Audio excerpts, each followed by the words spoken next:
ya Tana Delta County ya Tana River inaomboleza baada ya kijana wao wa kidato cha 3 pamoja na jamaa mwingine kusombwa na mafuriko. Na hilo ni mojawapo ya maeneo yanayoongoza kwa maafa ya mafuriko nchini. John Matava anatufungulia taarifa zetu. Huku maafa zaidi ya mafuriko yakiendelea kushuhudiwa nchini, familia moja inaomboleza baada ya kijana wao wa kidato cha 3 na jamaa wengine kusombwa na mafuriko katika Tana Delta County ya Tana River. Tayari mtoto tushakosa, mtoto amekufa, hatujui tufanye nini. Na hatujui kwa tuko na serikali ama hatuna serikali. Chakula hatuna, njaa, neti pia hatuna. Angalia hao majumba nayo yanaenda, maji yametuzingira kote huko. Vile kama lengo la kuhakikisha ufanisi wa huduma za afya ya msingi hasa katika maeneo yaliyoathiriwa na mafuriko, Waziri wa Afya Susan Nakhumicha amesambaza vifaa vya matibabu kwa wahudumu wa afya 660 katika kaunti ya Isiolo kwa ajili ya kuboresha afya. Kitu cha kwanza tumeleta chakula. Si chakula ni muhimu? Na wajua mimi ni Mluya na sisi tunapenda kukula sana.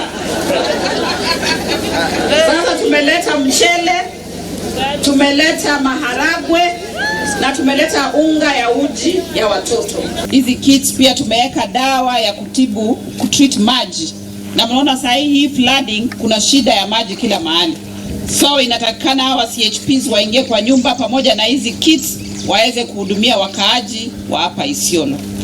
Tuko hapa kushughulikia nyinyi, kuensure mumepewa chakula. Hata kama mumeadhirika kwa sababu ya maji ambayo inafurika, tuko hapa kuensure muko sawa sawa. Naona tuko na chakula, iko pesa milioni 37,200 ile pia itaweza kuachwa huku ili muweze kusaidika naye.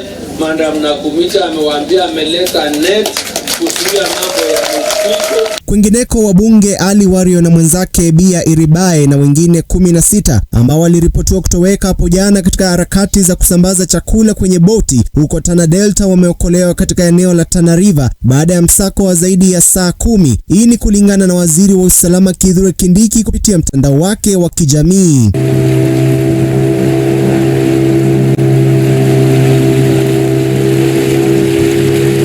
Waziri wa ulinzi Aden Duale amehakikishia nchi kuwa maafisa wa jeshi wanashika doria kuepuka matukio ya utovu wa usalama dhidi ya kundi la Al-Shabaab. Duale alisema haya akikagua ujenzi wa barabara ya Garissa na Nairobi na barabara ya Garissa na Wajir zilizooshwa na mafuriko makubwa. John Matava, Lookup TV. Naam, shukran John Matava kwa taarifa hiyo.